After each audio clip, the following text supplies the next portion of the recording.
Hey, salut tout le monde! Fait que on a reçu notre nouveau véhicule, sauf que ça a l'air qu'il faut faire une petite formation avant de rouler avec. Fait que aujourd'hui, je vais vous faire une petite présentation rapide de comment le char fonctionne en gros, des choses à faire, pas faire. Puis ben si vous avez des questions après, ben vous avez juste à m'écrire puis je vais vous aider à distance comme d'habitude. Tadam! Notre cadeau de Noël. Un gros merci, yes sir, yes sir.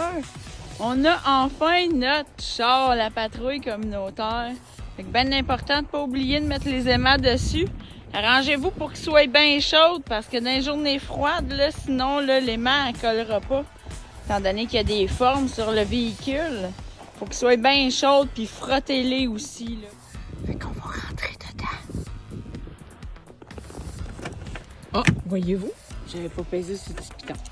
Fait que, rendu à l'intérieur, en fermant la porte, vous allez voir, là, il va parler comme ça, là. Vous allez voir, il est pas mal plus allumé que l'autre voiture qu'on avait, là, la Bolt, là.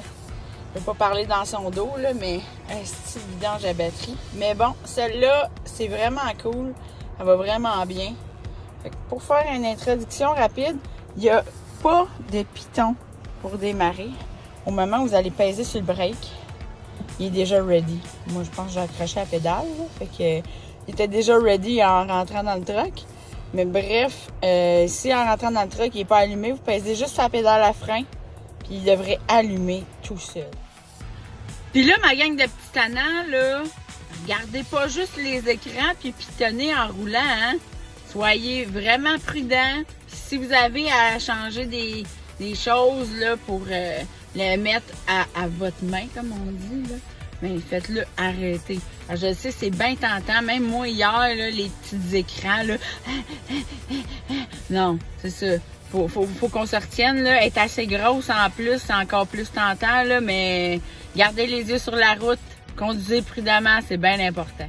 C'est intégral, fait que vous n'avez pas de 4 pattes à choisir, vous n'avez pas de 2 pattes, vous n'avez aucun sélecteur. La seule chose que vous avez, c'est le bras de vitesse qui se trouve ici. Donc, de la façon que ça fonctionne, c'est bien simple. On pèse sur le break toujours avant de changer ça. On tire le petit bras vers nous, puis on pousse vers le bas pour aller sur le drive. Juste pour aller au neutre, on fait juste tirer vers nous et on relâche. Pour le reculon, on tire et on lève vers le haut. Tout simplement, quand on veut remettre sur le parc, on pèse sur le piton qu'il y a là, puis il va nous faire une belle petite chanson, là, pour dire qu'il est rendu sur le parc. Tu sais, il est écrit ici, si vous le cherchez, là. Pour savoir où est-ce que vous êtes rendu. Petit tour de l'écran.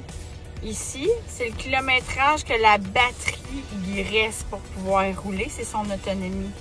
Ensuite, ici, vous avez le kilométrage du véhicule, le nombre de kilowattheures que le véhicule consomme. Un autre petit conseil que je vais vous donner aujourd'hui, c'est que c'est un véhicule qui pèse quand même 2200 livres. Tu sais, ça pèse le même poids qu'un pick-up. Fait que quand il part, mettons que vous dérapez, vous perdez le contrôle, tu sais, je vous ai parlé du petit bras tantôt, là. Le petit bras, là. Bien, mettez-le au neutre en tirant vers vous, tout simplement. Parce que, allez, il veut pas, là, parce que ça a l'air quand on est au parc, il veut pas se mettre au neutre. Mais mettons que je suis sur le drive, puis que le char, il se met à déraper, puis que vous n'êtes pas capable de le ramener. Ayez le réflexe de le mettre au neutre. Parce que, en le mettant au neutre, il va repogner sa traction. Tu sais, ça, c'est un petit conseil que je vous donne, vite de même, là. Moi, je le faisais avec la voiture électrique, là. Dans le verglas, je chauffais avec un doigt sur le drive et un doigt sur le neutre, là. Ça permet de repogner de la traction, mettons, dans les côtes, parce qu'ici, on n'a pas de côte de bord, puis on n'a pas de glace non plus. Fait que, conseil, le neutre, ça sauve une vie. Bon, on est rendu à notre super grosse TV. Hey, sérieux, là, je t'avais de mettre des films là-dessus. En plus, on a Alexa. Je t'avais demandé si elle peut pas me mettre des cartoons en travaillant. Mais bon, bref, faire sa part, tu sais, on avait notre piton pour faire charger plus vite la voiture quand on lâche le gaz. C'est juste ça. Fait que si on l'enclenche, il va freiner plus le véhicule, puis il va charger plus vite. En hiver, ne l'utilisez pas. Parce que si vous pognez une plaque de glace, je vous garantis qu'il va faire le traîneau jusque dans le fossé. C'est une promesse. En haut, ici, on a un petit peu toutes les mêmes choses qu'il y avait dans l'autre. Fait que la petite maison, c'est l'accueil. Ici, on a Google Maps qui est super pratique. On a de la musique. Où j'ai rentré mon téléphone. Ben oui. Ici, on a le Google Maps, mais vraiment l'application avec la grosse carte. Regardez-moi ça, cette carte-là, c'est malade. OK, on a notre téléphone. On peut rentrer, vous pouvez rentrer votre téléphone. Je n'ai pas rentré encore celui de la patrouille, mais bon. Ensuite, vous avez des réglages. La lumière du plafonnier, le verrouillage des fenêtres, l'antipatinage, les phares de route automatiques, puis l'aide au stationnement. L'aide au stationnement, il faut que je vous compte ça, gang, vous allez capoter.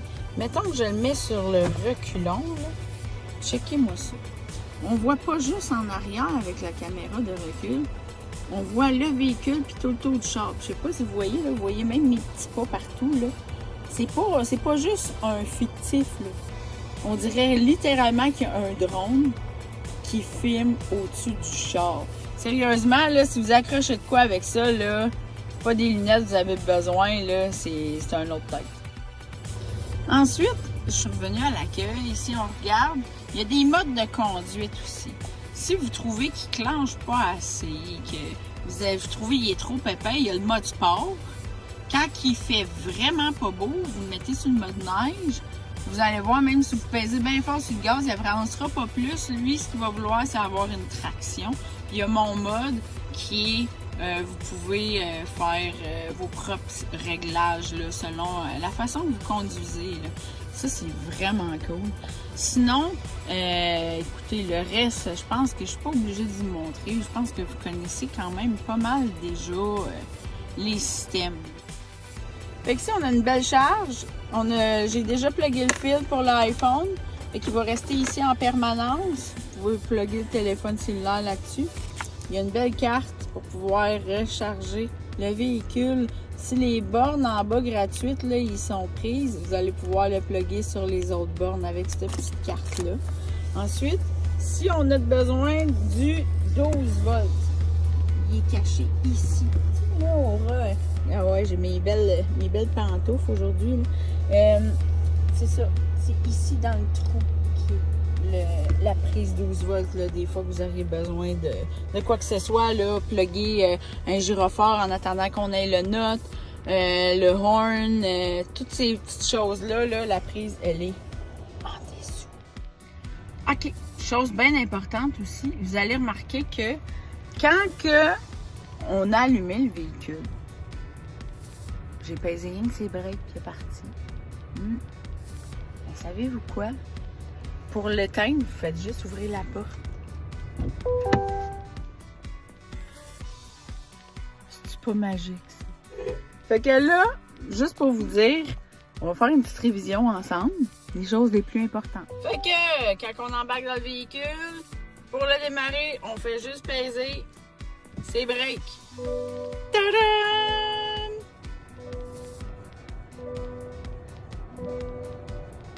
Le bras de vitesse, on pèse ses breaks, on tire vers nous, on pousse par en bas, c'est le drive.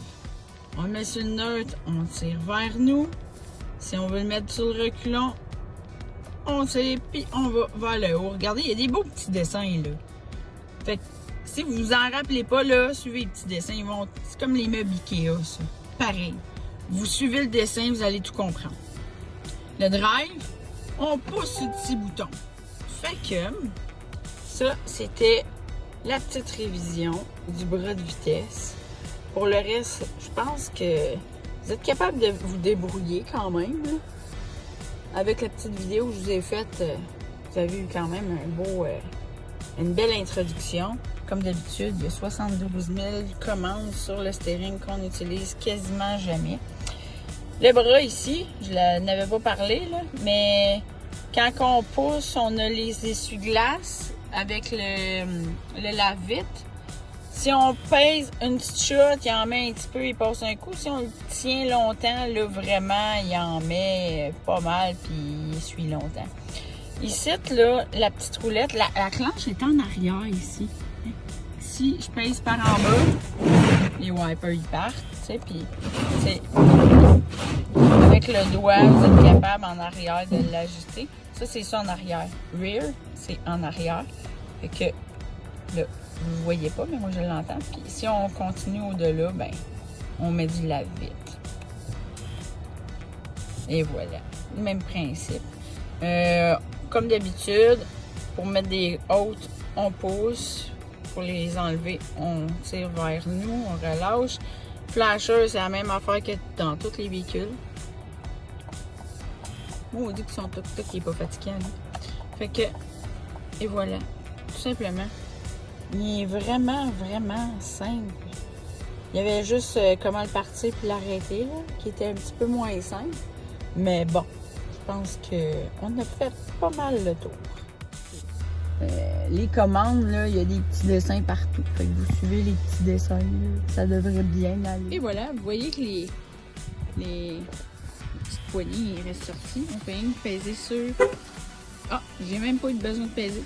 Ça a pris 10 secondes, c'est refermé tout seul, c'est arrangé avec ses troubles. Fait que si je rapproche la quille,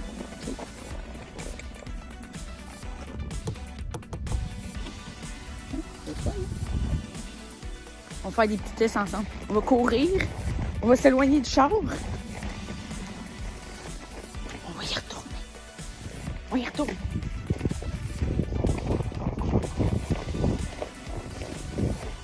Non. Ah, il se sauve tout seul! Ah, c'est ça, je pensais aussi. Fait que si vous vous éloignez du véhicule et vous vous rapprochez, les poignées ils vont s'ouvrir tout seuls. Vous n'aurez même pas besoin de toucher à la manette.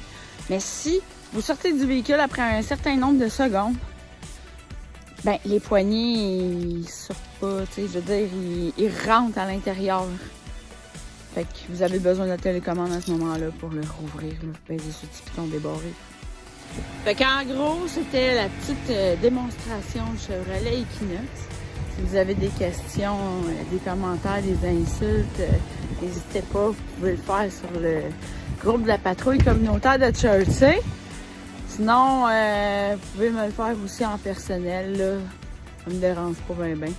Mais bref, c'est ça. Fait que la demande de Jonathan, voici le petit vidéo que vous allez pouvoir conserver. En souvenir de moi-même, mais oui. Mais non, c'est pour référence, là, pour notre super nouveau véhicule. Applaudissons-le fort. Yeah! Je l'attendais assez longtemps, celle-là. Fait que sur ça, passez un excellent samedi. Il fait fret, fait que moi, je m'en vais chez nous.